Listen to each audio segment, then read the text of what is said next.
our world of knowledge and welcome to our Educational Vlog! This video is a bit different to other videos that you watch on YouTube because this video talks about The lives of our teachers, teaching as a mission teaching as a vocation, and teaching as a profession. Now, we're going to interview 3 teachers that has different teaching experiences. With 1 to 5 years in teaching, 6 to 10 years of service, And 10 and above. Good afternoon. My name is Patricia Charles Alado, and I have been teaching for 5 years, 2 years in public school and 3 years in public school. As a teacher, has been hard but fulfilling. Hard in a way that you're challenged to teach children the best that you can, and fulfilling. You know that your students have learned as you. Being a teacher is not all about teaching the lessons. It's also what do you call this? Molding the child to become the best. Education or being a profession, it means it's a responsibility that you need to do with work. You need to be professional in teaching the students, talking and being with your co-workers.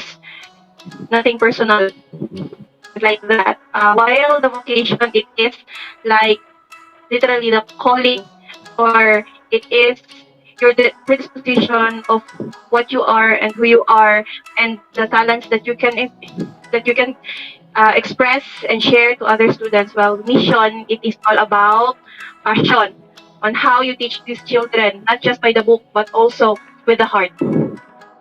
What do you think of technology in the classroom and how have you integrated it into your lesson? Technology is required in the DepEd family.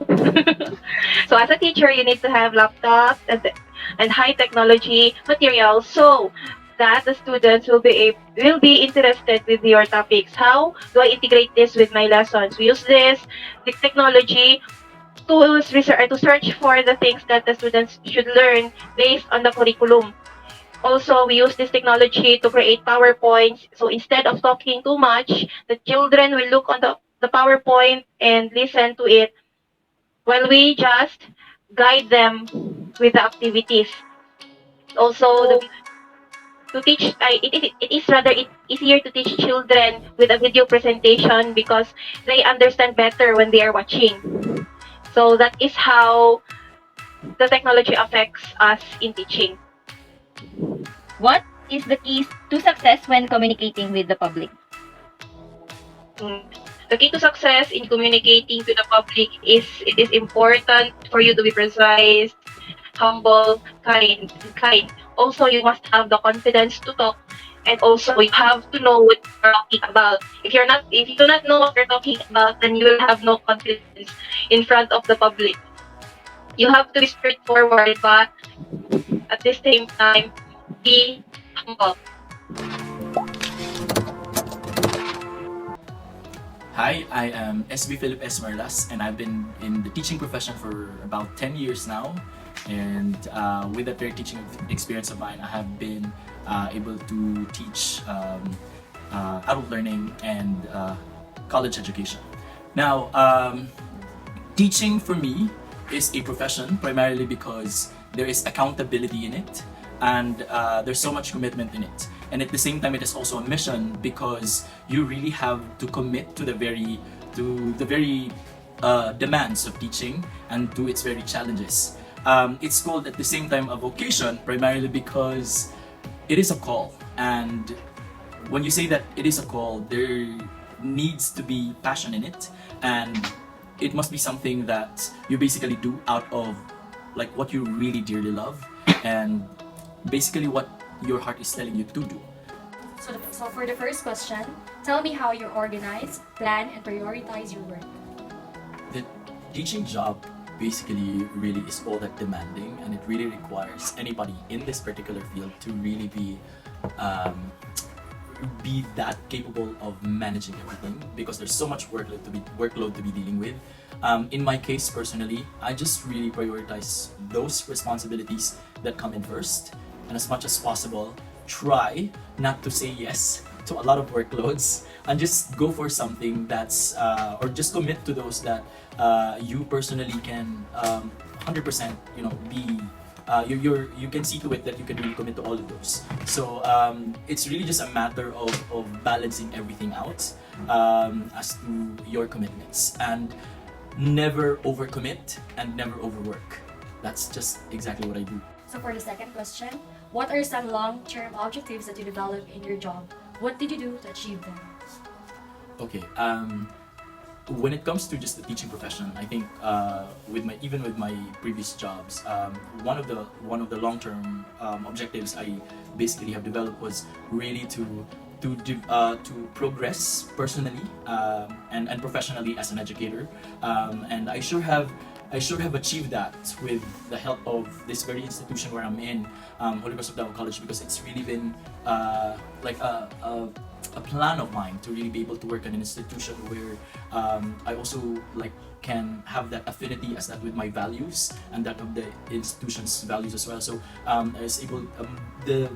I was able to achieve such goal by being a part of this very institution, offering Catholic education at the same time. An institution that is really that dedicated to like really honing change agents that are going to really be helpful to our society someday. I think that's also very crucial in choosing for a teacher, that is choosing for like the jobs where or the very institution or the place they will have to be working in or will be a part of. That's also one thing. Like it's an important aspect of being a teacher, choosing the right institution where you can develop and grow as a person and as a professional. And like really right now at this point of my life, like one long-term goal I really have in mind is to really be a language scholar and a language researcher, and I just really want to be able to grow in that field. And I do hope, like right now though, I'm still with my PhD and I'm doing all my best to be able to like really achieve that goal and be one and conduct the research that will really be contributory to the society in general. Okay. Good afternoon. For 2 centuries of teaching in Holy Cross, so I have been very grateful of this mission to be a teacher, because the mission creates in me the sense of service on the part of the students and the institution itself. So being a missionary, it should be felt by heart, passionately, the teaching career I have in my life. So I have been very serious, it's really, yes, I'm seriously doing that job since it's really a passion to be of service to my fellow men, especially the students. And of course, it's not only the students outside, my fellow men, as well as my family. So that is the sense of service, the mission. As a profession, so I consider teaching as an enhancement, not only of myself, but also the ways that being a professional, sharing of knowledge is very important, especially to the students, in order for them to learn what I have been learning throughout my life, reading, crafting of ideas, and the rest of these as part of my profession. Moreover, as a vocation, well, we are taught by God to be of this vocation. Being a teacher is not just a profession but also a vocation. Meaning to say, it's God-given skill and ability, because vocation comes from God, and it must also be shared since it's coming from God. First question, sir, is what personality traits do teachers need to be successful? Okay, so the very important one, traits or personality traits for a teacher to be successful is always humility and patience. So this humility and patience always brings love to the students in order to understand various personalities students have, because without humility and patience, then you can really go on with what you think to serve the students heartily. Okay.